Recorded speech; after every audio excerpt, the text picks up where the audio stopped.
Bueno, me presento, mi nombre es Lu Roda, también conocida como la transfilosa no binaria en redes sociales.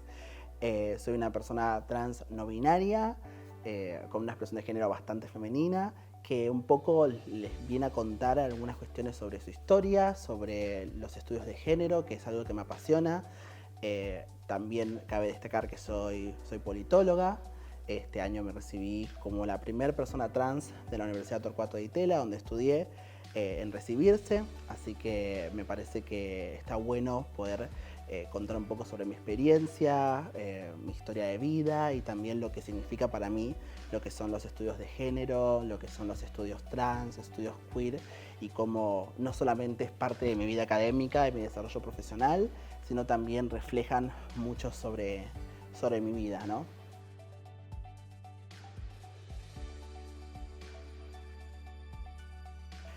En la historia de los no binarismos, es decir, si buscamos en distintas culturas, en distintas regiones geográficas, en distintos momentos de la historia de la humanidad, nos encontramos de que esto es algo nuevo. Es decir, que las personas en distintas regiones han estado debatiendo y cuestionando un sistema que no necesariamente generaba o no necesariamente determinaba que las personas dentro de una sociedad deberían ser hombres o mujeres.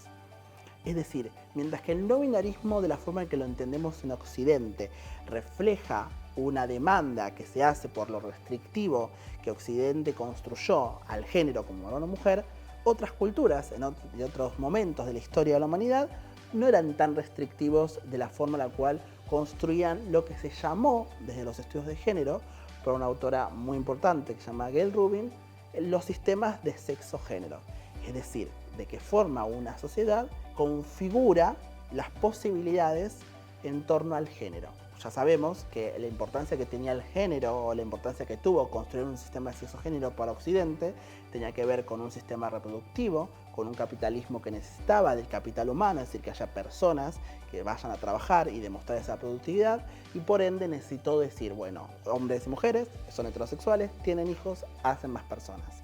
Esa es una configuración del sistema sexogénero patriarcal, occidental, heteronormativo.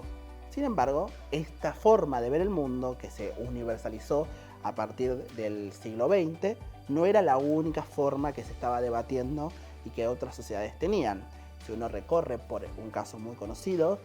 si uno viaja a la India, uno puede conocer la figura de las yihras. Las yihras son un tercer sexo indio que justamente existía ya anteriormente, antes de que se conozca lo que es incluso la palabra género, existían y son personas que no se identifican o que no son necesariamente hombre o mujer, sino que sería lo que llamaríamos de nuestras jornadas la figura travesti no india, la figura de son usualmente personas que nacieron varones y que por distintas consecuencias relacionadas a la forma en la cual las familias se organizan en India, tienen que, de alguna forma, de alguna obligación también, tienen que trasvestirse y como demostrarse o participar en la sociedad como una mujer. Entonces eso es lo que se llamaba los shihras en el caso de la cultura india o la cultura india, ¿no? Esta figura existía antes de la llegada de la colonización inglesa a la India, existía incluso en muchas de las escrituras, en muchas escrituras budistas, existía ya los dioses o diosas que reflejaban lo que una shihra sería hoy en día para la cultura india. Lo mismo también, viajando más a Latinoamérica, pasa con las muches. Las muches son de la región de Oaxaca, en México, en donde conviven estas personas que también nacen varón y transicionan a la feminidad, que no se llama ni mujer trans, ni travesti, no se llaman muches, ¿no? Es la forma en la cual esta tribu logró, ¿no?, de alguna forma sistematizar y configurar el género, base a la necesidad de que algunas familias tenían varones que no se identificaban con esas características de los varones. Y en vez de restrictivamente, que es lo que se hacía en Occidente, decir esto no puede ser así, se castiga, se manda a terapia de conversión, que se decía es una muche. Entonces había una forma de describir el hecho de que un varón rechace los patrones de la masculinidad en su sociedad. Cuando analizamos la historia nos encontramos con estas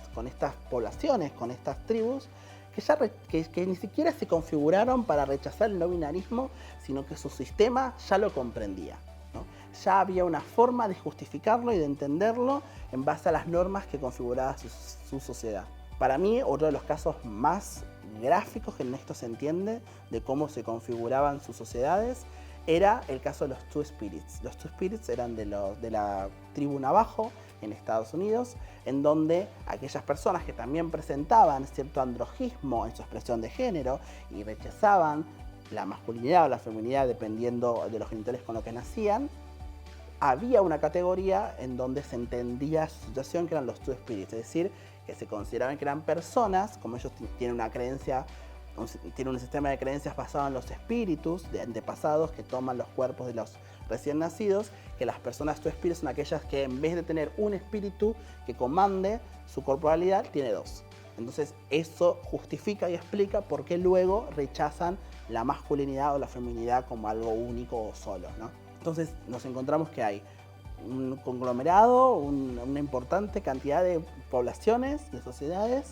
que denotan, sobre todo esto lo dice Butler en uno de sus libros, denotan que esto está construido, ¿no? Que si tienes un sistema de creencias que te permite entender que hay personas que no se sienten del género que les imponen cuando nacen, hay algunos que te van a castigar, como es el sistema occidental, te van a decir está mal, hay otros que le van a poner un nombre y lo van a hacer parte de la sociedad. Entonces, el valor que tiene conocer estas historias no es para decir las personas no binarias existieron siempre, que sí lo hicieron, sino para decir cómo, si tenemos un sistema restrictivo que castiga la diferencia, que castiga la salida de la norma, va a aparecer una población que se encuentra violentada, discriminada y excluida. Si tenemos un sistema más apelativo, más positivo de la diferencia y flexibilizante, ¿no?, de las posibilidades, nos encontramos que podemos nombrarlas y podemos darle un lugar y podemos incluso hasta justificar su aparición, que es lo que hacían estas poblaciones.